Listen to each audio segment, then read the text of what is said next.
Il existe dans la vie de chaque être humain, dans la composante de tout homme, un charlatan. Ce charlatan, nous l'appelons le caractère. Lorsque l'être humain vient au monde, il vient au monde avec de la mémoire, donc il vient au monde avec ou accompagné de ce charlatan.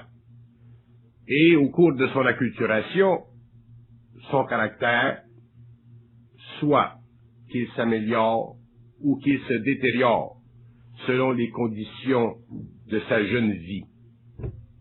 Et l'homme doit vivre toute une vie avec ce caractère, et c'est à cause de ce dernier qu'il vit des situations qui souvent rendent sa vie difficile, parce qu'il existe dans le caractère des aspects qui sont irréductibles ou presque irréductibles, puisque c'est très difficile à l'ego d'identifier son caractère, dans ce sens que c'est très difficile à l'ego de mettre le doigt sur son caractère et de réaliser que le caractère est en fait une pierre précieuse, mais une pierre précieuse qui a besoin d'être raffinée, polie, afin que ressortent des facettes claires, nettes et précises, des facettes bien taillées.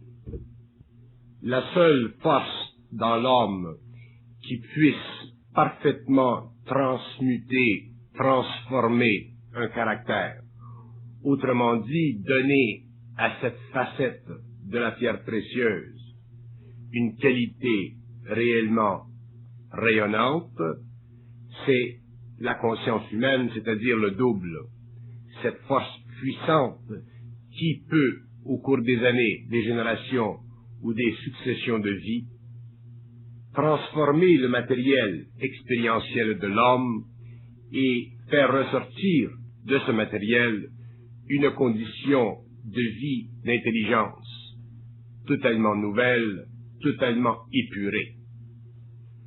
Le caractère sert à l'évolution de l'homme. Il sert à la transformation de ses énergies. Il sert aussi à la manipulation vibratoire de ses corps subtils. C'est à travers le caractère que la force de l'esprit ou du double s'imprègne pour élever les possibilités de fusion avec l'homme et d'amener ce dernier éventuellement à un niveau de conscience nettement supérieur et nettement libre des forces évolutives qui ont le pouvoir de conditionner l'ego, donc de donner au caractère une plus grande capacité d'expression dans la vie matérielle. Ce charlatan est un aspect de nous-mêmes qui recouvre plusieurs vertus. Ce charlatan manifeste plusieurs vertus, et ces vertus sont justement les points faibles de l'ego. À travers les vertus du caractère, l'ego semble impuissant à déceler l'activité de ce dernier, et c'est justement à cause de cette situation que le caractère est très difficile à être mesuré, réalisé, perçu d'une façon objective par l'être humain. Et c'est pourquoi la seule force dans l'homme qui puisse entraver les rouages secrets de ce charlatan à l'intérieur de la personnalité, ce sont les forces du double, les forces de vie, qui, d'une façon ou d'une autre, au cours de l'évolution, se verront obligés de neutraliser l'activité de ce caractère, d'en neutraliser les aspects négatifs pour ne garder que les aspects positifs, créatifs et, évidemment, évolutifs. Si l'ego a tant de difficultés à mettre le doigt sur son caractère, à réaliser son caractère, à réaliser les impertinences de son caractère, c'est parce que l'ego n'est pas suffisamment illuminé de l'intérieur. Il lui manque de la clarté. Autrement dit, il manque à l'homme une énergie qui ne vient pas de l'homme, du mortel, mais qui vient de l'homme, de la partie immortelle de ce dernier. Si l'ego a tant de difficultés à voir à travers ce charlatan qui est en lui, qui fait partie de lui, c'est que l'ego n'a pas suffisamment de points de repère lui permettant de saisir instantanément les activités de ce charlatan à travers son mental, son émotif, autrement dit, à travers sa conscience astralisée. L'ego n'est pas suffisamment objectif à lui-même, il n'est pas suffisamment humble dans le mental. Une des grandes qualités négatives du charlatan, du caractère, c'est l'orgueil. Là où le caractère devient dangereux pour l'homme, là où il risque de retarder son évolution, c'est à travers un orgueil mal placé. Et un orgueil mal placé, c'est un orgueil qui se croit toujours bien placé. Le hic de la situation est justement là. L'orgueil mal placé se croit toujours bien placé, donc l'ego se donne toujours raison. Donc, le caractère, le charlatan, prend toujours sa place dans la vie de l'homme, se manifeste constamment et donne à l'ego toutes sortes de raisons pour que ce dernier croie effectivement qu'il a raison. Si l'homme est en bonne compagnie dans le monde, ce charlatan sera mis en relief par ses amis, par ceux qui l'aiment, par ceux qui ont pour lui de la sympathie. Ce charlatan pourra être démontré sous toutes sortes de formes, dans toutes sortes de conditions, mais à condition que l'ego puisse prendre conscience objectivement des observations faites par ceux qui l'entourent. Si l'ego ne prend pas objectivement conscience des observations faites par ceux qui l'entourent, le caractère devient encore plus puissant, le caractère se renferme, l'ego devient impuissant à le déloger et éventuellement l'homme cesse d'évoluer. Si le terme évolution implique transformation de l'être humain, il est évident que le caractère, le charlatan, doit aussi évoluer. Autrement dit, cette pierre précieuse doit se raffiner. Mais pour qu'elle se raffine, il faut qu'elle soit passée par le ciseau. Et si l'homme n'est pas capable de bénéficier des observations judicieuses faites par ceux qui l'entourent dans la société, comment voulez-vous qu'il en arrive par lui-même à voir à travers le jeu de ce charlatan qui cache toujours son jeu à l'ego et qui donne à ce dernier l'impression d'être sur la bonne voie d'évolution. Non seulement le caractère est-il un charlatan, mais aussi il est cet aspect de l'homme qui le motive dans la vie. Autrement dit, c'est à travers le caractère que l'homme en arrive dans la vie à se donner une orientation quelconque. C'est à travers ce charlatan que l'homme en arrive, au cours de la vie, à se donner un mode d'expérience qui convient au caractère et qui semble convenir à l'ego, parce que l'ego est impuissant devant lui. Souvent dans la vie, il faut que l'homme subisse certaines expériences pour qu'il y ait un peu de transformation, un peu de mouvement dans son caractère, et alors l'ego s'aperçoit ou dit qu'il a vécu une expérience à travers laquelle il a appris quelque chose. Mais souvent ces expériences sont difficiles, et l'homme devrait pouvoir en arriver à traverser la vie en vivant des expériences de moins en moins pénibles. Mais pour ceci, il faut qu'il prenne conscience de son caractère.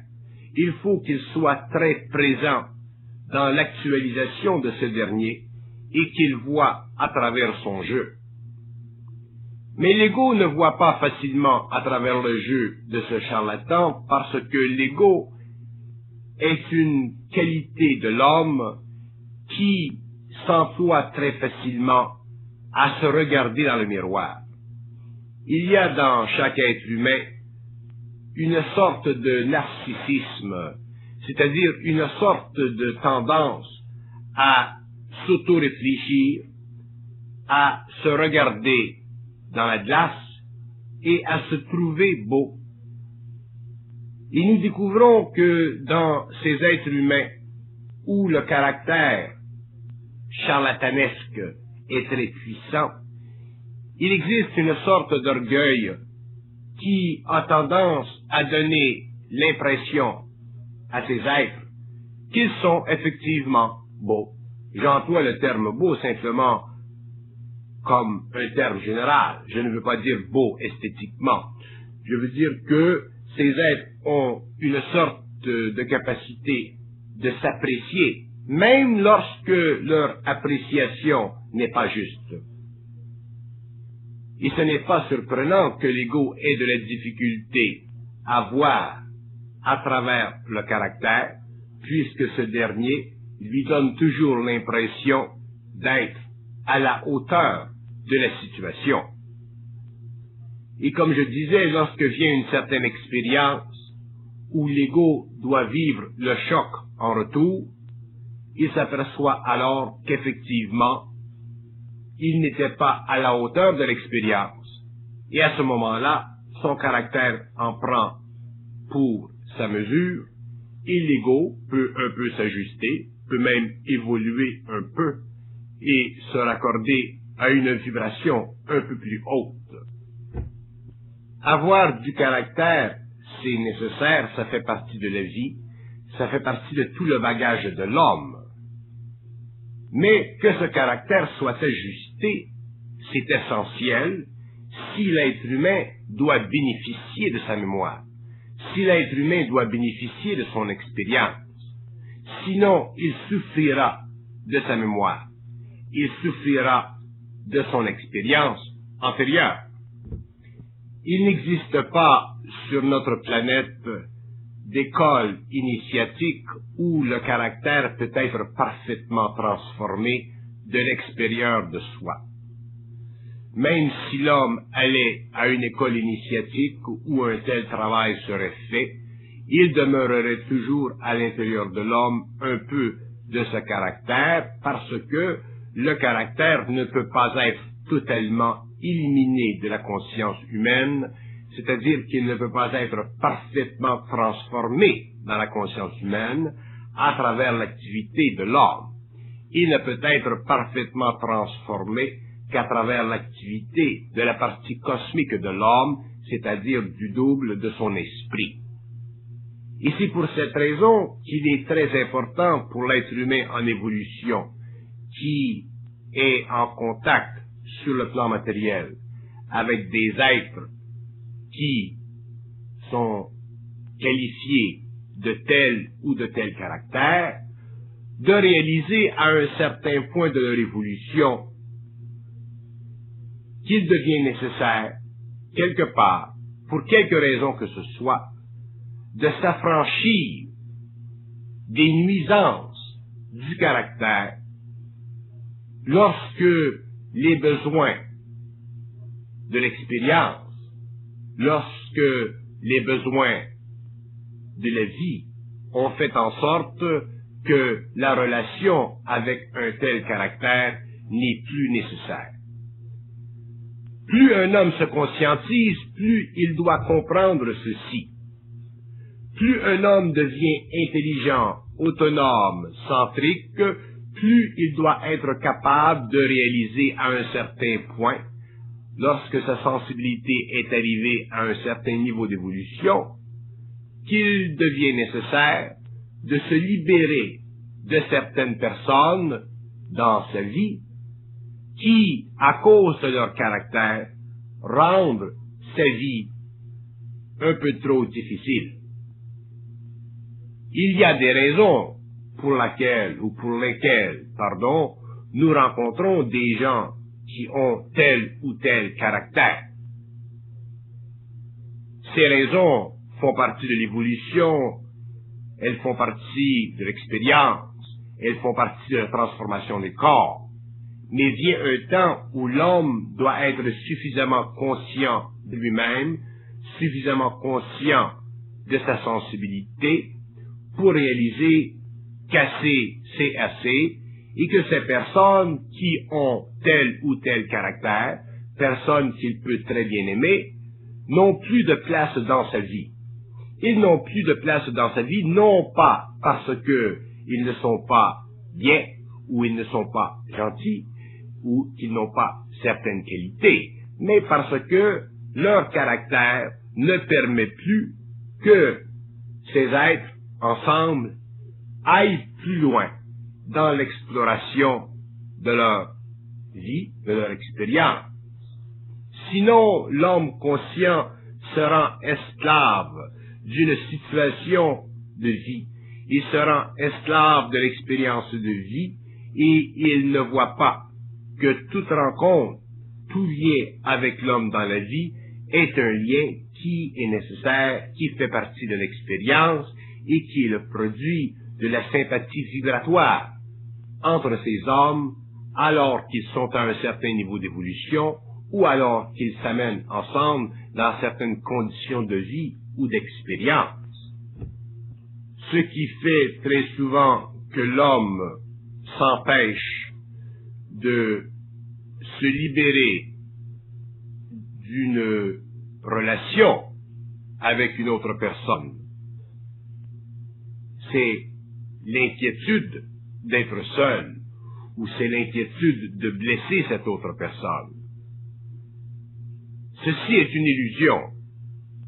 Si l'homme doit, à un certain moment, continuer sa vie, continuer son expérience en fonction de sa propre vibration, de sa propre sensibilité, et qu'il est retardé ou affecté à cause du caractère qui existe dans la personnalité de telle ou de telle personne, il doit, à un certain moment, faire le bris. Sinon, il rendra sa vie difficile, pénible, et il contaminera son existence. Si nous disons que le caractère est un peu comme une pierre précieuse qui n'a pas été polie, il est évident que vous ne pouvez pas mettre dans un coffre une pierre précieuse qui n'est pas polie avec une pierre précieuse qui l'est un peu plus. Il faut que les pierres dans un même coffre aient une homogénéité d'apparence, une homogénéité de réflexion, une homogénéité dans la qualité. Sinon, le coffre perd sa valeur. Autrement dit, la vie qui est le coffre perd de la valeur. Elle perd de la valeur parce que les hommes ensemble ne vibrent pas dans une vibration qui est universelle. Ils ne vibrent pas dans une vibration qui est parfaitement harmonisée. Il y a trop de heurts, il y a trop de chocs, il y a trop de tension entre eux. Si le caractère est si important dans l'homme, s'il fait partie de sa structure interne, c'est parce que l'homme est un être en évolution qui a besoin d'expérience pour aller plus loin dans son évolution. Cependant, ce caractère chez l'ego, qui est arrivé à un certain niveau de conscience, ne doit plus faire obstacle à la paix de l'homme. Et une des choses dont est responsable le caractère, c'est qu'il fait obstacle à la vie de l'homme à un certain point de son évolution lorsque ce dernier a atteint un niveau ou un degré de stabilité au niveau de ses corps subtils, un point où il doit commencer finalement à vivre en paix, vivre dans le calme et vivre en harmonie avec lui-même et avec ceux qui l'entourent. Le charlatan, qui est le caractère, ne se voit pas chez l'ego, par l'ego. L'ego a beaucoup de difficultés à le réaliser. Et une autre des raisons, c'est que ce charlatan, au lieu de donner à l'ego une valeur réelle de la conscience, il donne à l'ego une valeur qui est factice, mais autrement dit, une valeur qui ne peut pas être exploitée créativement de façon permanente. Il n'y a pas dans le caractère de stabilité créative. Il n'y a que de l'instabilité créative. Autrement dit, lorsque l'ego est prisonnier de son caractère, ce même ego ne peut pas, en relation avec les hommes, maintenir une coordination dans l'action, parce que le caractère, à cause de sa nature, fera vibrer quelque part dans le temps, en relation avec l'expérience, une mémoire qui n'est pas ajustée à la conscience. Et c'est justement ce qui dénote la nature du caractère. Le caractère, sans que l'ego s'en rende compte, fait toujours vibrer de la mémoire. Et le fait qu'il fait vibrer cette mémoire rapporte toujours à la conscience de l'ego une manifestation d'énergie mentale ou d'énergie émotionnelle qui ne coïncide pas avec la conscience pure, mais qui coïncide avec la conscience expérimentale planétaire, autrement dit, le côté noir de l'âme. Ce côté de l'âme qui fait en sorte que l'homme ne peut pas être consciemment réalisé, ne peut pas être consciemment réalisable. Et si l'homme ne peut pas être consciemment réalisable dans sa vie, il ne peut pas, en relation avec les hommes, apporter, sur le plan de l'expérience, une plénitude d'expérience. Cette expérience sera toujours partialisée, elle sera toujours divisée, et elle reviendra toujours, d'une façon ou d'une autre, au pouvoir charlatanesque du caractère.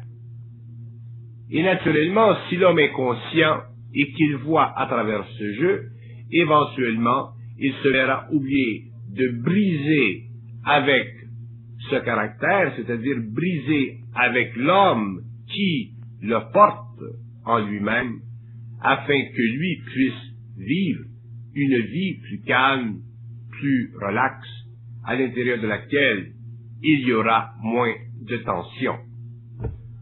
Donc, avoir du caractère, ce n'est pas suffisant. Avoir du caractère raffiné, conscientisé, ajusté, ceci est absolument nécessaire pour la vie de l'homme, pour la vie de l'individu et pour la paix, le bonheur de l'homme en tant qu'individu. Si l'homme n'ajuste pas son caractère parce qu'il ne le voit pas, ce n'est pas nécessairement parce que dans la vie, on ne le lui a pas fait remarquer, c'est parce que dans la vie, il n'a pas voulu le voir. Il y a des êtres humains qui se refusent de voir leur caractère, alors que ce dernier leur est indiqué par des êtres autour d'eux, par des êtres qui font partie de la famille, ou par des êtres qui font partie de leur cercle d'amis. Il y a des hommes qui ne voient pas, qui ne sont pas capables de réaliser qu'effectivement, il y a dans leur caractère une déformation. Et lorsque nous parlons du caractère en tant que charlatan, nous parlons de la déformation dans le caractère. C'est la déformation du caractère qui crée sa qualité charlatanesque. C'est la déformation dans le caractère qui empêche l'homme de pouvoir bénéficier de son caractère. Autrement dit, de bénéficier d'une pierre précieuse, polie, raffinée. Et si l'homme vit de la déformation dans son caractère, c'est dû à toutes sortes de causes. Des causes qui font partie de ses antécédents avant la présente incarnation, et des causes qui font partie de son expérience alors qu'au cours de la jeunesse, il était amené à une évolution à l'intérieur d'un cadre familial qui ne coïncidait pas parfaitement avec l'aspect totalement créatif d'une telle évolution. Mais ceci n'importe peu, parce que quel que soit le passé de l'homme, il doit, dans l'avenir, au cours de son expérience, en arriver à mater son caractère. Si l'homme ne mate pas son caractère, il ne pourra jamais, en tant qu'ego, en arriver à une évolution de conscience suffisamment avancée pour pouvoir, sur le plan humain, vivre une vie parfaitement à la mesure de lui-même. Parce que les forces en lui, les forces de vie de l'esprit du double, s'objecteront, feront obstacle à ce que cet homme, à ce que ce caractère dans l'homme puisse vouloir rendre sur le plan de l'expérience. Autrement dit, pour que l'homme en arrive dans la vie à réellement vivre et à vivre à la mesure de lui-même, il faut que son caractère ait été transformé, et ce dernier ne peut être transformé que par ses forces vitales en lui, qui font partie de son intelligence, de sa conscience, de sa créativité réelle. Forces qui ne peuvent pas être bousculées, qui ne peuvent pas être amenées dans sa vie avant que le caractère ait été parfaitement transformé. Autrement dit, nous disons que le caractère sera toujours un obstacle au bonheur de l'homme. Et lorsque nous parlons du caractère, nous parlons de l'aspect négatif du caractère. Nous parlons du charlatan. Nous parlons de cet aspect de l'homme que l'ego ne voit pas, parce que l'ego n'a pas été suffisamment, par l'expérience, amené à voir la réalité de ce monstre qui fait partie de lui, qui fait partie de sa mémoire, qui fait partie de son expérience ancienne, expérience nécessaire, mais qui tout de même doit être transmutée afin que l'ego devienne nouveau, afin que l'homme devienne nouveau, afin que la conscience devienne réelle et qu'elle ne soit plus entachée par ce caractère qui déforme la réalité sous le prétexte de la former. Donc, si nous parlons de ce charlatan, nous parlons effectivement de la déformation dans le caractère.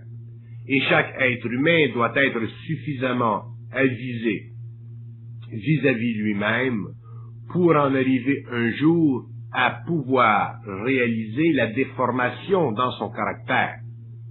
Parce qu'une telle déformation représente une faille, et une telle faille représente une faiblesse, et la faiblesse dans le bloc de vie nécessite effectivement que l'homme soit trempé dans une expérience profonde afin que ce bloc de vie, qui est sa totalité, sa réalité, ne soit plus affaibli par une faille, afin que l'ego ne soit plus diminué dans son rendement à cause de la déformation dans le caractère de l'individu. Toute déformation de caractère invite l'homme à un ou à des malheurs. Toute déformation dans le caractère représente pour l'homme une diminution de son potentiel de vie, tant sur le plan individuel que sur le plan social. Toute déformation dans le caractère invite l'individu à un niveau quelconque d'échec. Et si l'homme vit sur le plan matériel et qu'il n'en arrive pas un jour à dépasser le stage où il peut être assujetti à des échecs, ce même homme ne peut pas dire qu'il contrôle la vie, qu'il est en harmonie avec lui-même et qu'il est en harmonie avec les hommes. Pour que l'homme en arrive un jour à vivre une vie pleine, il faut qu'il ne puisse plus essuyer d'échecs.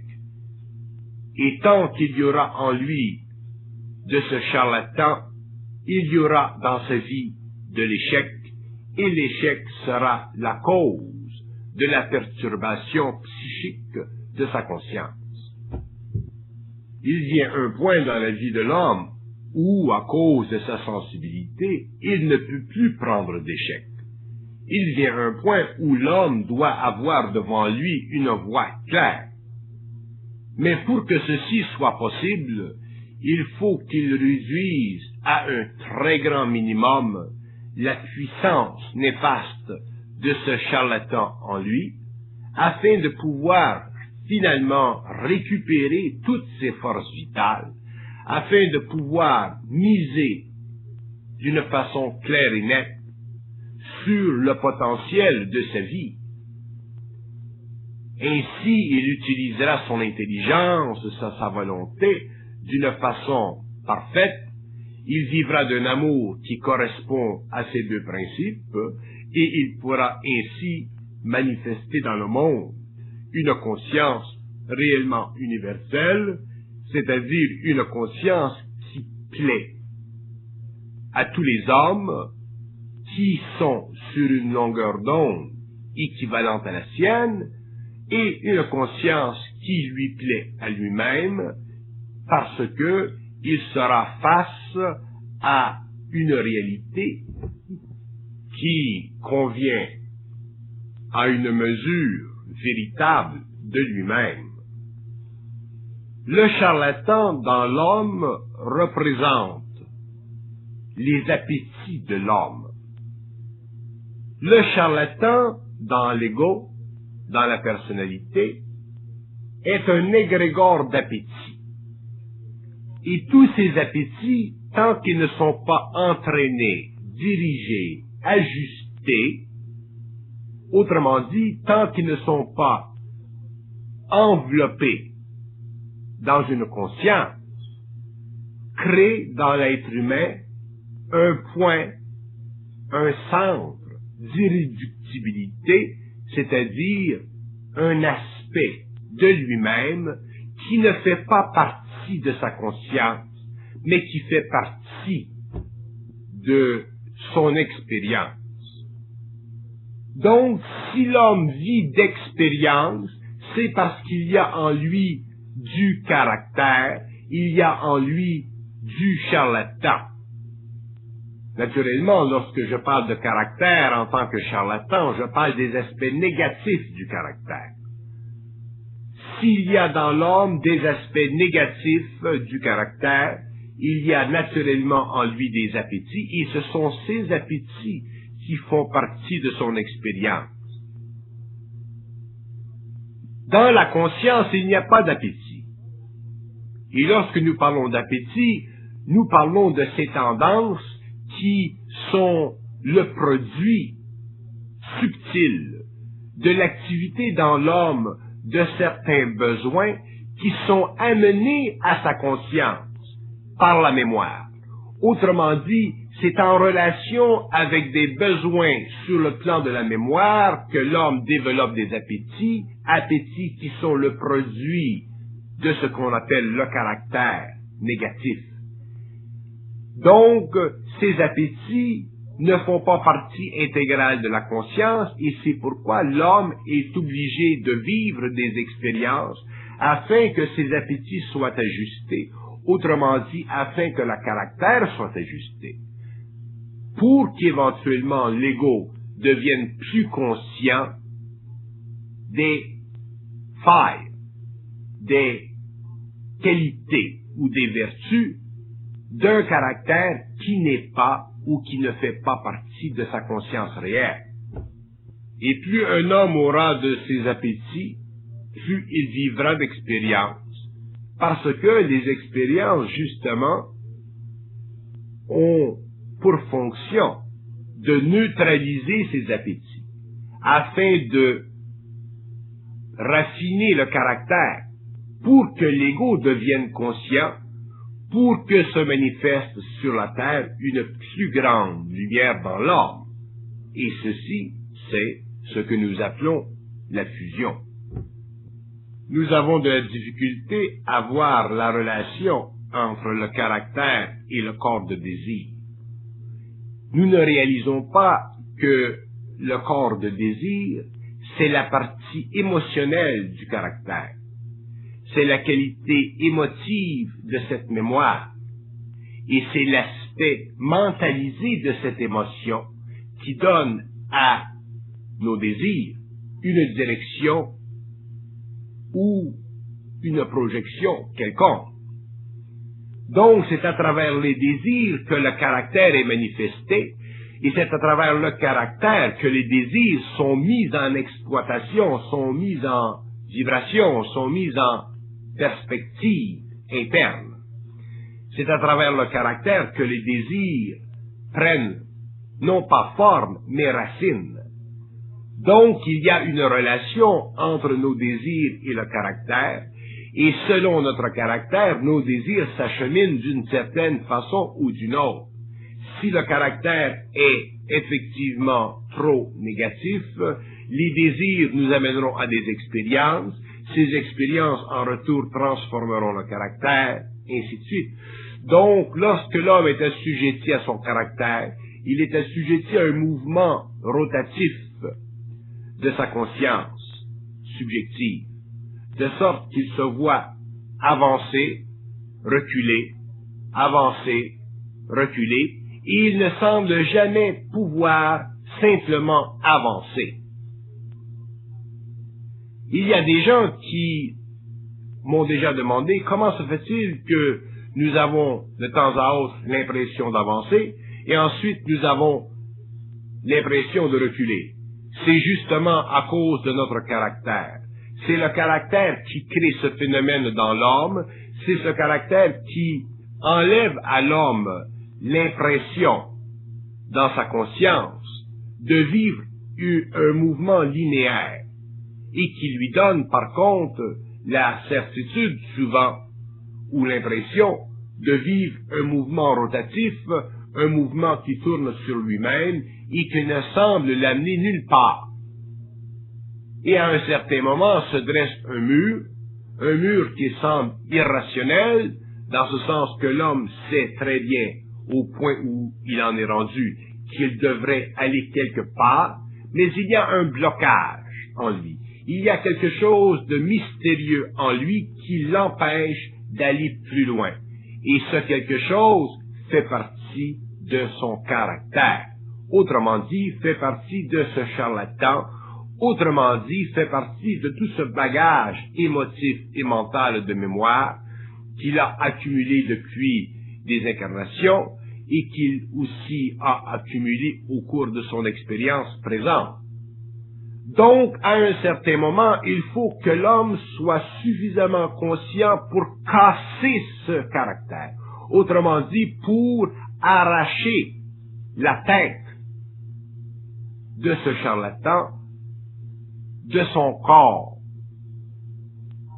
Et lorsque l'homme sera capable de couper la tête du charlatan, il verra que, effectivement, la vie s'enligne, qu'elle devient linéaire et qu'il avance à un rythme qui coïncide avec sa volonté et son intelligence.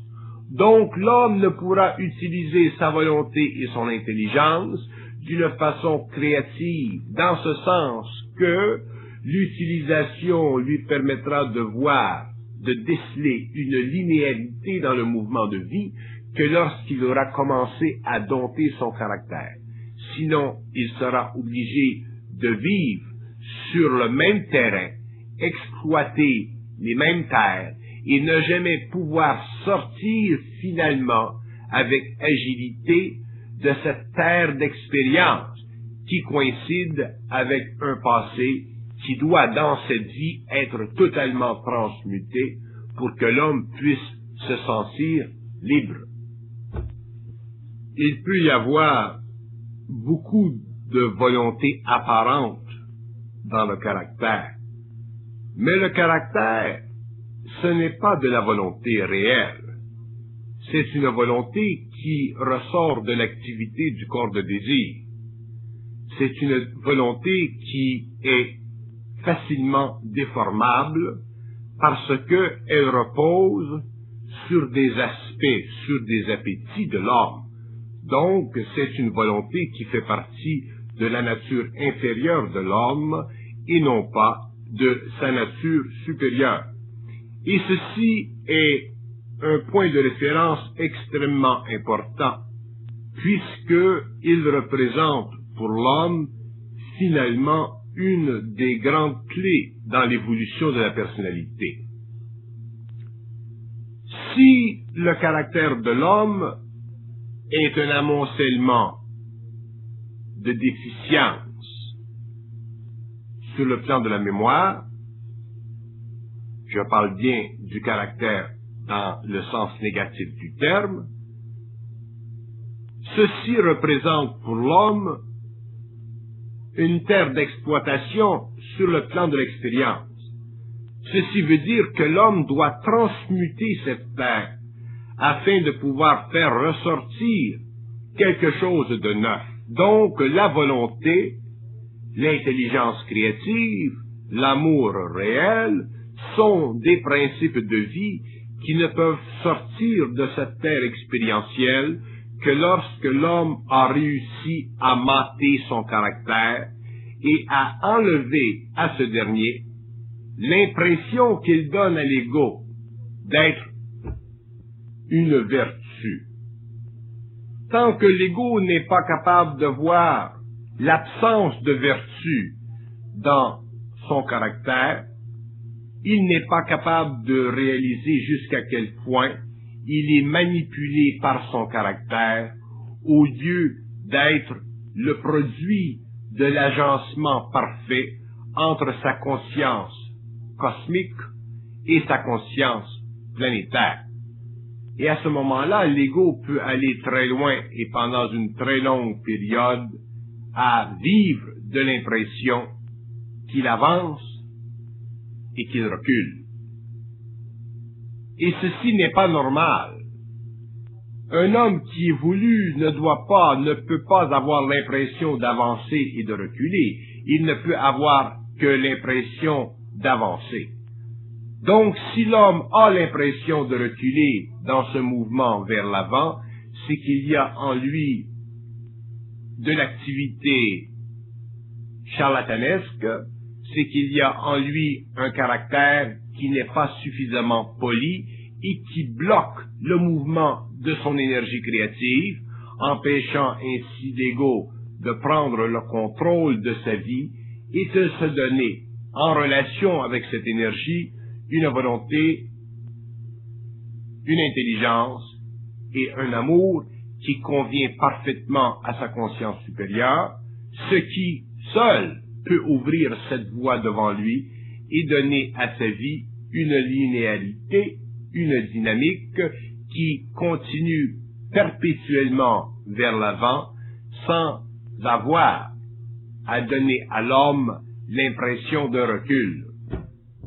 Donc, si nous appelons le caractère de l'homme charlatan, c'est parce qu'il y a dans cette forme une possibilité de prise de conscience extraordinaire pour l'évolution de l'individu et effectivement la mise en place des mécanismes pour une démarche de vie qui coïncide avec sa volonté, son intelligence et son amour réel. Comme il est si difficile pour l'homme de mettre le doigt sur ce charlatan, sur le caractère, sur ses aspects négatifs, voici une litanie, autrement dit une liste de points de référence qui peuvent permettre à l'homme de saisir, de mieux voir l'activité en lui de ce charlatan.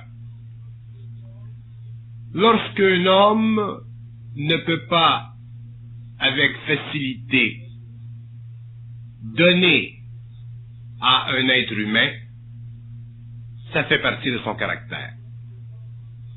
Lorsqu'un homme n'est pas capable, avec facilité, de s'entendre avec un être humain, ça fait partie de son caractère.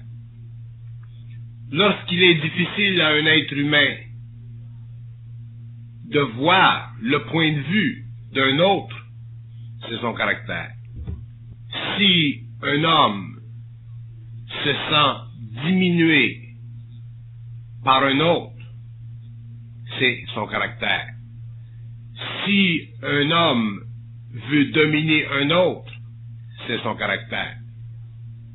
Lorsqu'il y a chez un être humain un besoin de s'imposer sur un autre afin de mieux faire valoir sa personnalité, ça fait partie du caractère. Si l'homme n'a pas tendance naturelle à épouser les idées d'une autre personne, c'est le caractère. Si l'être humain trouve difficile de s'unir avec l'être humain, c'est le caractère. Lorsqu'il est difficile à un être humain de pouvoir regarder en face les opinions d'un autre sans vibrer, ça aussi, ça fait partie du caractère. Lorsqu'un homme a tendance à diminuer les opinions des autres, à diminuer le point de vue des autres, à ridiculiser le point de vue des autres, à rire du point de vue des autres, ça fait partie du caractère. Et nous pourrions aller ainsi pendant des dizaines et des dizaines et des centaines et des milliers d'expressions du caractère, afin de démontrer que ce que nous appelons le caractère, c'est ce qui dans l'homme est déformé. Ce que nous appelons le charlatan, c'est ce qui dans l'homme est une déformation. Maintenant, vous me demanderez, est-ce qu'il existe dans l'homme du caractère réel, du caractère créatif, constructif? Oui, effectivement. Mais ce caractère créatif et constructif fait partie de l'activité du double à travers l'ego. Autrement dit, nous parlons de caractère, ou lorsque nous parlons de caractère, nous parlons toujours de déformation. Lorsque nous ne parlons pas de déformation dans le caractère, nous parlons simplement d'intelligence, de volonté et d'amour. Et si le terme caractère est devenu un terme tellement employé dans l'étude psychologique de l'homme, c'est parce que justement, chez l'homme, nous sommes témoins beaucoup plus de la déformation que de la formation. Et comme nous sommes témoins de la déformation beaucoup plus souvent que la formation, le caractère est devenu un concept qui a donné à notre psychologie humaine un point de repère afin de développer une mesure de ce que l'homme peut être ou de ce que l'homme est.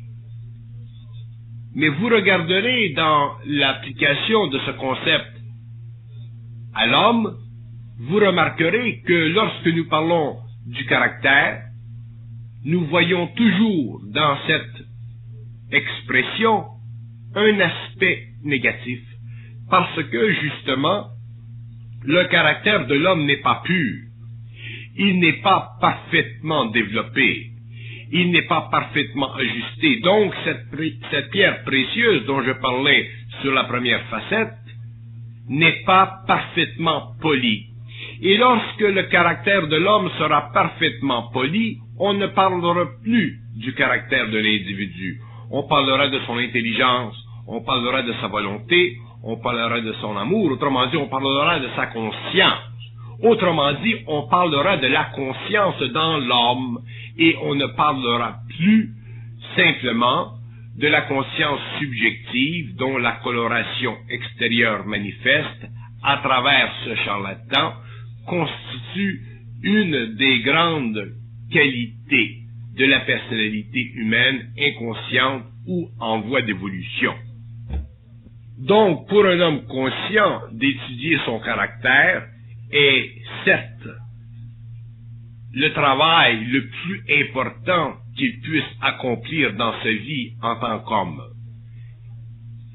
C'est certes le travail le plus onéreux, le plus long, le plus difficile, le plus sensible, parce que il force l'être humain à se remodeler, à se remesurer, à se rendre à l'évidence qu'il existe en lui beaucoup de narcissisme, c'est-à-dire beaucoup de réflexions qui donnent à sa personnalité une fausse couleur, qui donnent à sa personne une fausse réalité et qui effectivement enlève à sa vie une puissance créative énorme, le retranchant ainsi de son potentiel et le forçant à continuer à vivre de l'expérience jusqu'au jour où sa conscience ayant été suffisamment élevée, il puisse concrétiser dans la vie tous ses rêves. Il y a dans l'activité de ce charlatan un aspect qui doit être mis en évidence afin de ne pas tomber dans le panneau. Il y a des aspects du caractère qui, dans la vie sociale inconsciente, peuvent bénéficier l'homme. Par exemple, si nous regardons le monde des affaires, nous nous apercevons qu'un homme qui a du caractère pourra faire de bonnes affaires. Cependant, il fera de bonnes affaires sur le dos de ceux qui sont exploités par lui parce qu'ils ne possèdent pas le même caractère, parce qu'ils ne possèdent pas, autrement dit, cette fausse force pour contrebalancer son activité. Et c'est justement ce qui fait que dans le monde aujourd'hui, les gens durs, les gens difficiles, les gens arrogants, les gens qui ne sont pas du monde, sont ceux qui très souvent atteignent les paliers du pouvoir. Pourquoi? Parce que ce caractère, ce charlatan, devient tellement puissant qu'il donne à leur personnalité l'envergure nécessaire, les outils nécessaires pour aller chercher le maximum de ce qu'ils peuvent dans la vie. Dans la vie, mais dans la vie de l'homme. Autrement dit, ces gens qui, dans le monde, atteignent certains niveaux de potentialité sociale, souvent, ils atteignent ces niveaux en ayant, pendant des années, marché sur le corps de ceux qui n'étaient pas suffisamment doués pour leur faire soulever sous le pied le tapis. Donc, lorsque nous parlons de caractère de ce charlatan dans l'homme, nous parlons d'une main qui souvent est très forte, très puissante, qui peut devenir très forte et très puissante, mais qui sera toujours forcée quelque part dans le temps de laisser tomber ce qu'elle a prise qui ne lui appartenait pas. Autrement dit, le caractère ne peut pas incessamment donner à l'homme l'illusion d'une vie bien gagnée, bien partagée, bien construite. Quelque part dans le temps, cet homme, ce charlatan dans l'homme, rencontrera son équivalent et il vivra une expérience qui le forcera à s'ajuster au niveau de son caractère. C'est dans ce sens que nous disons souvent que nous trouvons toujours chaussures à notre pied. Il y a toujours quelqu'un dans le monde qui nous fera vivre une expérience à la mesure de nous-mêmes, afin que nous puissions, à travers ce charlatan, à travers notre caractère négatif, apprendre quelque chose de constructif. Dans l'éducation des enfants, l'évolution du caractère de l'enfant est très importante, parce que, au fur et à mesure que l'enfant évolue, que son caractère s'ajuste, cet enfant devient plus sensible, plus conscient, plus équilibré, plus ajusté à sa réalité. Donc, nous le préparons au cours des années à pouvoir vivre une vie harmonieuse intérieurement et aussi harmonieuse sur le plan social. Si les parents qui éduquent, qui élèvent leurs enfants ne prennent pas conscience de l'activité toujours souterraine du caractère, eh bien, ce dernier se développe, continue à se déformer, et vient le jour où les parents n'ont plus de sympathie vibratoire avec l'enfant, où le courant de vie entre eux ne passe plus, et nous voyons des enfants à un certain âge se séparer psychiquement de leurs parents, ne plus pouvoir être sur la même longueur d'onde avec eux, et ainsi perdre l'opportunité de continuer pendant plusieurs années à côtoyer ces êtres qui les ont mis au monde, qui les ont nourris et qui leur ont donné souvent beaucoup d'amour, bien que cet amour fût mal placé à cause justement de l'inconscience des parents.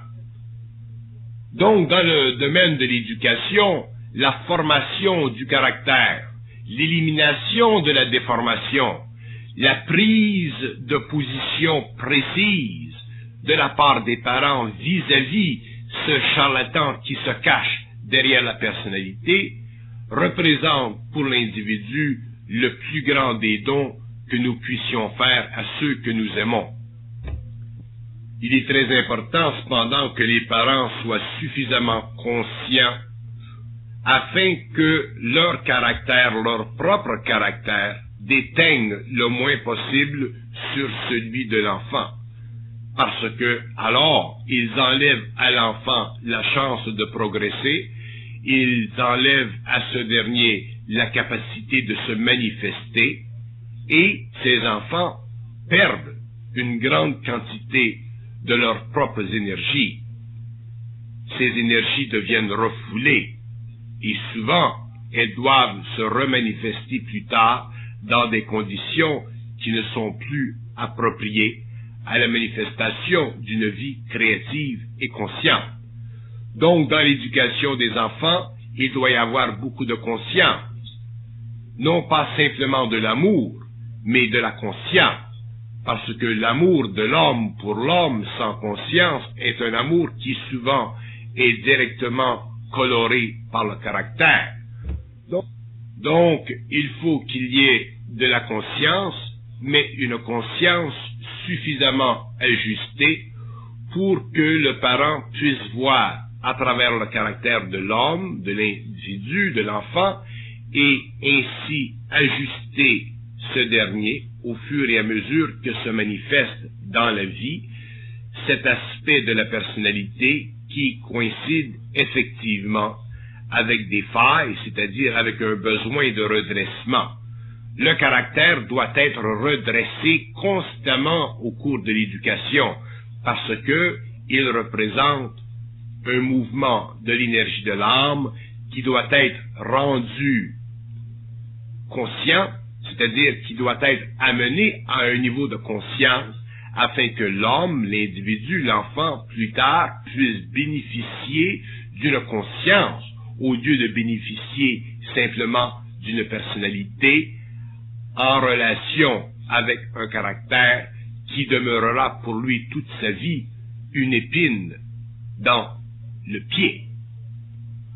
Donc les parents ont avantage à prendre conscience de la pertinence de cette situation afin de pouvoir donner le maximum à leurs enfants, et ce maximum, il est inévitablement relié au développement, à la formation et à l'ajustement de leur caractère.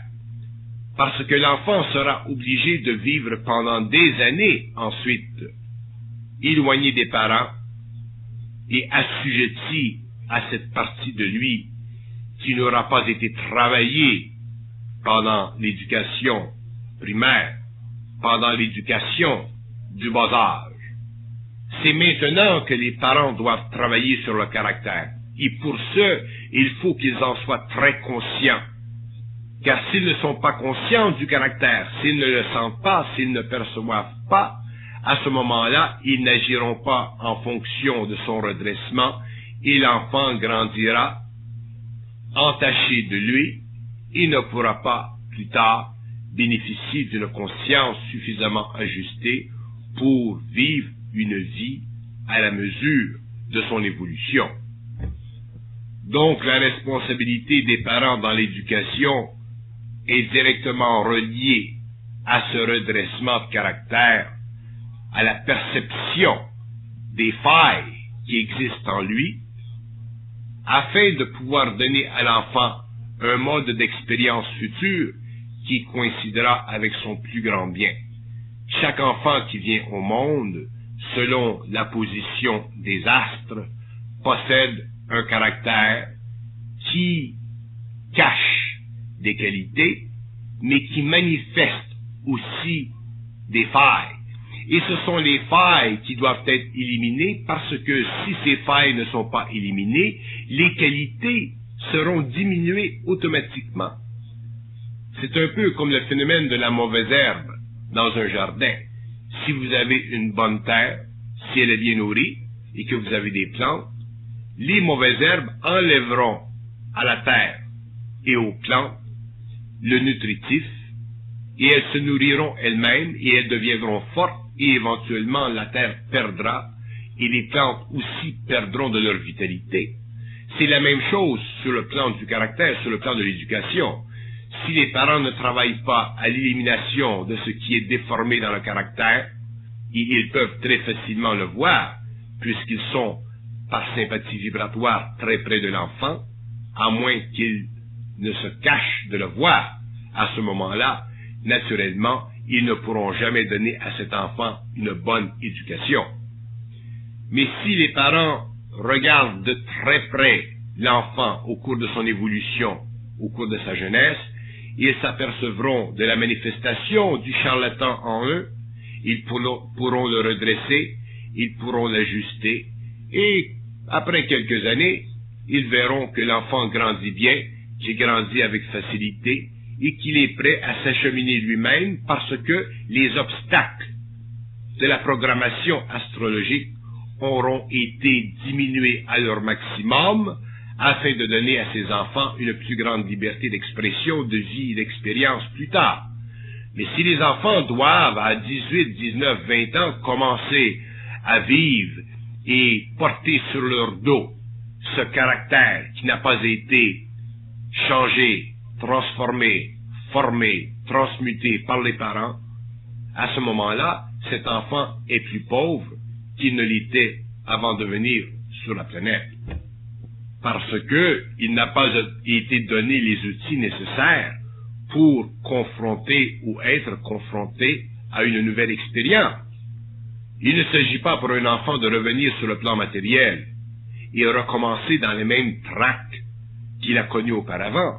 Il s'agit pour un enfant qui revient sur le plan matériel, ces enfants que nous aimons, d'être amenés petit à petit à vivre une vie nouvelle, une vie neuve, une vie qui ne coïncide pas avec les anciennes mémoires, mais une vie qui s'ouvre complètement sur du neuf, non pas sur le plan de la civilisation, mais aussi sur le plan interne, et en relation avec l'apport que des parents consciencieux, aimants, intelligents et conscients peuvent donner à des êtres chers et près d'eux.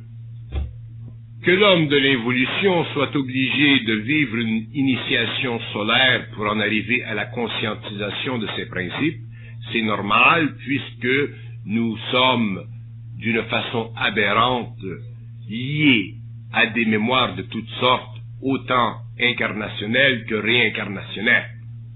Mais que nos enfants soient obligés demain de vivre des vies qu'ils ne puissent pas mener à bien de leur propre conscience ou à partir de leur propre conscience, éveillés en très bas âge par des parents conscients, c'est une très grande perte. C'est un retour en arrière ou c'est une répétition vers l'avant. Et aucun parent conscient ne veut ceci de ses enfants ou pour ses enfants. C'est pourquoi il est très important dans le domaine de l'éducation de prendre en main l'évolution du caractère de nos enfants. C'est certes la tâche la plus importante, la plus délicate, celle qui nécessite de la part des parents la plus grande dépense d'énergie parce que elle force les parents à être présents consciemment dans la vie consciente ou inconsciente de l'enfant pendant des années. Les enfants sont obligés de vivre sous le regard des parents et les parents sont obligés de vivre en résonance constante avec les manifestations de ce charlatan, de ce caractère, autrement dit, de cette pierre qui n'est pas encore polie.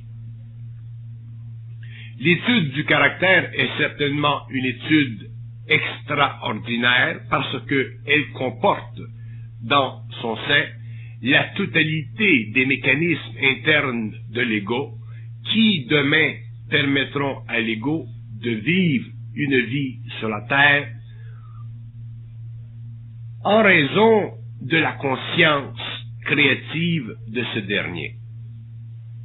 Donc, l'étude du caractère, le travail sur le caractère d'un enfant, demande que les parents soient de plus en plus avertis de la grande nécessité de corriger ce qui leur semble objectivement être une aberration de ce caractère. Ici, les parents, pour des raisons d'émotion, des raisons d'hypersensibilité, des raisons d'amour mal placé ou des raisons d'émotivité, ne font pas ce travail, qu'ils ne viennent pas dans 10 ou 15 ans pleurer et dire « Mais qu'est-ce que j'ai fait ?» Ce n'est pas ce que vous avez fait, c'est ce que vous n'avez pas fait. Et souvent, c'est ce que nous n'avons pas fait qui est le pire. Ce n'est pas ce que nous avons fait. Ce que nous avons fait peut se défaire s'il a été mal fait. Mais ce que nous n'avons pas fait ne peut pas être rendu à l'enfant parce qu'il n'en a jamais pris conscience. Vous ne pourrez jamais être blâmé pour ce que vous avez fait, même si ça n'a pas été parfaitement exécuté, mais vous pourrez toujours être blâmé si vous n'avez pas fait ce que vous aviez à faire. Parce que, justement, on pourra dire de vous que vous n'avez pas été suffisamment conscient pour prendre en main vos émotions, pour prendre en main ces aspects de votre personne qui vous empêchaient de mettre le doigt sur cette vibration qui passe à travers le psychisme de votre enfant et qui lui fait démontrer qu'il n'est pas ajusté à une conscience en évolution. C'est dans les mains des parents que revient le travail de modeler le caractère, de lui donner une forme, de lui donner une orientation, de lui donner une qualité qui conviendra parfaitement demain pour l'évolution de l'enfant. C'est dans les mains des parents que revient la responsabilité de s'assurer que la mémoire incarnationnelle et réincarnationnelle ne tache pas la vie future de l'enfant. Remarquez bien que ce n'est pas parce que des parents aiment leurs enfants que leur propre caractère n'influera pas sur celui de l'enfant. C'est pourquoi l'amour dans l'éducation, ce n'est pas suffisant. L'amour est une très grande force, elle est nécessaire, elle est vitale, mais de la conscience de soi-même, c'est-à-dire une conscience suffisamment objective pour pouvoir éliminer notre caractère ou les failles de notre caractère, d'influencer le caractère de l'enfant, c'est aussi très important parce que l'enfant est un être qui grandit par impression. Et même si nous l'aimons, nous transmettons des aspects de notre caractère à ce dernier si nous ne sommes pas suffisamment conscients de notre propre caractère qui puisse faire interférence avec son évolution. C'est pourquoi il y a retransmission et retransmission des caractéristiques de personnalité de parents à enfants dans l'évolution de ces derniers, et ceci n'est pas toujours bon parce que la transmission de nos caractéristiques sur le plan du caractère ne sont pas toujours bonnes. Il y a des parents qui transmettent à leurs enfants des aspects positifs, créatifs de leur caractère, ceci fait partie de leur conscience. Mais il y a aussi des parents qui transmettent à leurs enfants des aspects négatifs de leur caractère. Les enfants absorbent ces aspects et continuent à renforcer leur propre caractère d'une façon négative. Donc, s'il y a amour pour nos enfants, il doit y avoir conscience objective de notre travail d'éducateur vis-à-vis eux, et nous sommes obligés de voir à certains moments de la vie que l'enfant dans son caractère doit être redressé, même si nous l'aimons. Nous ne pouvons pas nous permettre de ne pas redresser le caractère de l'enfant par amour. Ceci est une très grande erreur et l'enfant en souffrira toute sa vie. Il y a des parents qui aiment tellement leurs enfants qu'ils n'oseraient jamais redresser leur caractère au-dessus ou au-delà d'une certaine peine que peut leur infliger un tel redressement. Ceci est une erreur. L'enfant doit être ajusté, il doit être dressé, il doit être amené au cours de son éducation à un épanouissement total de sa personnalité. Mais cet épanouissement total de la personnalité nécessite que son caractère soit ajusté. Sinon, les failles de son caractère diminueront sa personnalité et l'enfant en sera demain appauvri. Il y a des parents qui, parce qu'ils aiment beaucoup leurs enfants, parce qu'ils sont très sensibles à eux, sont inquiets dans le redressement du caractère. Ils ne veulent pas aller trop loin, ou ils questionnent, ou ils ont le doute, ou ils ont la culpabilité.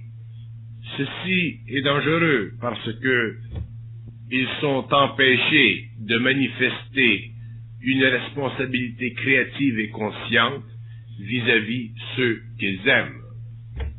Lorsque nous redressons le caractère d'un enfant, lorsque nous le suivons de pas à pas pendant des années, nous l'invitons naturellement au développement de sa conscience, parce que dans le fond de la conscience, c'est une manifestation de l'énergie supérieure dans l'homme qui n'est pas bloquée par le caractère. C'est le caractère qui déforme la conscience. C'est le caractère qui empêche la conscience de se manifester. C'est le caractère qui donne à l'homme l'impression d'une conscience qui est fausse. Et comme nous le disions, qu'il est à la source de la motivation dans les appétits, il est évident que c'est ce dernier, le caractère, le charlatan, l'aspect négatif dans l'homme, qui l'amène petit à petit à vivre des expériences qui, à cause de leur polarité, forceront l'ego à développer une polarité et à s'engouffrer de plus en plus dans le problème fondamental de tout être humain aujourd'hui, celui de la question et de la réponse, celui du vrai ou du faux. Si l'homme évolue en relation avec des parents qui sont conscients en ce qui concerne le redressement du caractère, cet homme grandira petit à petit et la polarité n'aura pas l'effet sur lui qu'elle a eu sur les enfants de l'involution. Autrement dit, il grandira de plus en plus certain, de plus en plus sécure, de plus en plus réel, et graduellement sa conscience prendra en main son action. Elle manifestera à travers sa personnalité une qualité d'action qui coïncide avec le juste rapport qui doit exister entre l'ego et l'esprit, de sorte que le caractère ne sera plus là pour infliger à l'ego constamment des pertes de conscience, réduisant ce dernier à une vie polarisée, donc réduisant ce dernier à une vie de souffrance. Nous disons que le redressement du caractère chez un enfant est l'aspect le plus important de sa vie. C'est justement là que l'enfant est préparé demain à vivre une vie parfaitement équilibrée. C'est justement là que demain l'enfant pourra contribuer sur la terre à l'évolution d'une société qui coïncide dans ses buts, ses rêves, ses idéaux, avec la nobilité de l'être humain. Mais si le caractère n'est pas suivi de près, s'il n'est pas microscopiquement perçu par le parent, il y aura des aspects de ce dernier qui se développeront même en sourdine, à l'insu des parents, et qui demain, à un certain âge, reviendront en surface et mineront l'existence de ce dernier. Il ne faut pas que nos enfants demain soient obligés de vivre ce que nous avons vécu, qu'ils soient obligés de se chercher dans le monde par des voies initiatiques, par des voies spirituelles, par des voies de contemplation intérieure. Il faut que les enfants demain soient parfaitement intégrés intérieurement et extérieurement. Il faut qu'ils soient bien dans leur peau. Mais pour qu'ils soient bien dans leur peau, il faut qu'il y ait un équilibre dans leur psychisme. Et si le charlatan en eux n'a pas été mis à jour, s'il n'a pas été démontré à leurs yeux, s'ils n'en ont pas pris conscience, il est évident que demain, ce dernier reprendra le contrôle de leur conscience, de leur existence, et les enfants se verront démunis devant la vie qui ne devient pas de plus en plus facile, mais qui devient de plus en plus difficile, puisque nous sommes dans une époque où les anciens mécanismes subjectifs de la civilisation sont en train de s'effriter pour ne laisser place dans la vie de l'homme qu'à la fausse liberté d'un caractère qui n'a pas été ajusté qui n'a pas été développé consciemment par une éducation conforme aux lois de la vie. On peut expliquer aussi le caractère, l'aspect positif du caractère, comme étant la réflexion de l'esprit. Et de l'autre côté, on peut expliquer l'aspect négatif du caractère, ce que nous appelons le charlatan, comme étant la déflexion de l'esprit. Autrement dit, l'esprit ne réussit pas à passer à travers le matériel mémoriel.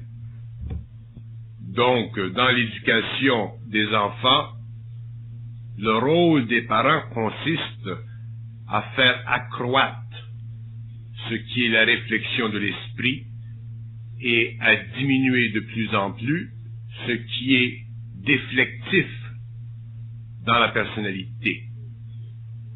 Et ceci nécessite une très grande observation de la part des éducateurs, une présence constante, permanente de la part des parents. Les parents doivent être capables d'être suffisamment présents en esprit pour pouvoir donner de l'élan à l'aspect réflectif de l'esprit chez leurs enfants et à retarder l'aspect déflectif de ce même esprit. Sinon, ce sera l'aspect déflectif qui prendra le contrôle de l'évolution et un peu comme dans le phénomène de la mauvaise herbe, éventuellement, il étouffera la plante. Et c'est la situation que nous connaissons, que nous vivons dans notre société moderne. Encore plus aujourd'hui qu'auparavant, parce que aujourd'hui, nous ne bénéficions plus des valeurs moralo-spirituelles de la civilisation judéo-chrétienne comme nous les connaissions il y a une génération. Donc aujourd'hui, si le charlatan dans l'homme n'est pas mis en échec par une bonne éducation, nous verrons cet aspect de l'homme se développer et en relation avec les courants sociaux qui existent aujourd'hui, devenir de plus en plus permanent dans la personnalité, de plus en plus éradicable, ce qui donnera naturellement ou invitera l'individu demain à vivre une vie beaucoup plus débalancée, beaucoup plus malheureuse. Vous pouvez facilement remarquer que nous pouvons découvrir facilement le caractère d'une personne. Nous voyons le caractère des autres. Il nous est pas étranger. Par contre, notre propre caractère, nous ne le voyons pas. C'est pourquoi il est très important pour les parents, lorsqu'ils éduquent leurs enfants, de travailler à l'élimination de ce qui est négatif dans le caractère, c'est-à-dire le charlatan, afin de laisser l'esprit pénétrer et permettre à l'enfant de bénéficier d'un caractère rigoureusement créatif. Mais pourquoi le caractère nous est-il si difficilement percevable? La question est très importante. Et la réponse est celle-ci, c'est que nous ne pouvons pas prendre conscience de notre caractère tel que les autres peuvent le faire, parce que notre caractère fait partie de notre esprit, donc automatiquement il fait partie de nous. Nous ne pouvons pas être à l'extérieur de nous-mêmes. Et c'est dans ce sens que l'éducation est très importante, où le rapport verbal, expérientiel entre les hommes est très important. Parce que dans l'entrechoc, dans le contact avec les autres, il y a certains aspects de notre caractère qui puissent être mis à l'épreuve, qui puissent être démontrés, qui puissent être mis en relief, alors que par nous-mêmes, seuls, nous ne pouvons pas prendre conscience de ces aspects. C'est dans ce sens que l'homme bénéficie d'un contact social, que l'homme bénéficie d'un rapport avec les autres, surtout lorsque ce rapport est intelligent, clairvoyant, et qui nous permet, dans notre relation avec les autres, de prendre conscience de quelque chose qui, en nous, demeurerait caché, voilé, si nous étions seuls. Donc, le caractère étant une partie ou un aspect occulté de l'homme, de la personnalité humaine, il est important pour ce dernier de prendre avantage de ces expériences de vie, surtout dans la société, dans le travail, dans la famille, parmi les amis, où le caractère peut être mis en relief. C'est pourquoi ce n'est pas bon pour un homme d'être retiré sur lui-même, parce qu'il ne peut pas prendre conscience de son caractère, tandis qu'en relation avec le monde, dans son contact avec le monde, c'est là qu'il prend conscience de son caractère et qu'il peut l'ajuster, qu'il peut le raffiner et éventuellement en éradiquer les aspects qui sont naturellement négatifs, qui sont charlatanesques dans ce sens qu'ils ne lui permettent pas d'épouser une conscience créative, une conscience sociale, une conscience humaine qui puisse lui donner tous les avantages d'être sur le plan matériel en harmonie avec soi-même et avec les autres. L'expression populaire, par exemple, qui dit que chaque torchon trouve sa guenille, reflète justement la tendance à un certain caractère de s'ajuster avec un autre qui le complémente. Mais ceci est très dangereux parce que si nous faisons des liens humains en relation avec des caractères qui nous complémentent, nous bénéficions simplement de l'aspect négatif de notre positif ou de l'aspect positif de notre négativité. En fait, lorsque l'homme fait des liens, lorsque l'homme est en relation humaine, que ce soit sur le plan intime ou que ce soit sur le plan social, il faut que ces liens soient faits sur le plan de l'esprit. À ce moment-là, l'homme, les hommes ensemble bénéficient d'une territorialité qui est universelle, donc ils n'ont pas à subir les menaces d'un caractère qui profane la nature de la conscience humaine, et ils peuvent alors bénéficier de liens sur le plan humain qui convergent et qui leur permet à la longue de bénéficier de leur esprit de plus en plus jusqu'à temps que ces liens, ces relations humaines soient réellement parfaitement éclairés par la lumière commune, mais universelle à tous ces hommes. Mais si l'homme va vers l'homme sur le plan ou en relation simplement avec la complémentarité des caractères, à ce moment-là, il est évident qu'il vivra une sorte de lutte, une sorte d'initiation personnelle, une sorte d'expérience qui convient à l'évolution, mais qui ne convient plus à l'homme conscient de l'évolution. Si nous devons souffrir pour être ensemble, c'est de la stupidité. Si pour être ensemble, nous devons souffrir et ne pas pouvoir partager nos esprits, ou ce que nos esprits peuvent, d'une façon commune, nous apporter, il n'y a pas, dans cette expérience, de valeur réelle. Effectivement, il y a une valeur planétaire, mais cette valeur planétaire, elle est purement karmique. Dans les relations humaines, c'est l'esprit entre les hommes qui doit dominer les aspects créatifs de l'ego, les manifestations planétaires de la personnalité et aussi les aspects positifs d'un caractère ajusté permettant justement à cet esprit de se bien manifester dans le monde. Sinon, nous vivons des relations qui représentent toujours un mouvement délicat, un mouvement où l'homme n'est jamais parfaitement à l'aise, parfaitement en paix, où il ne peut pas s'exécuter d'une façon franche, créative et sans réserve.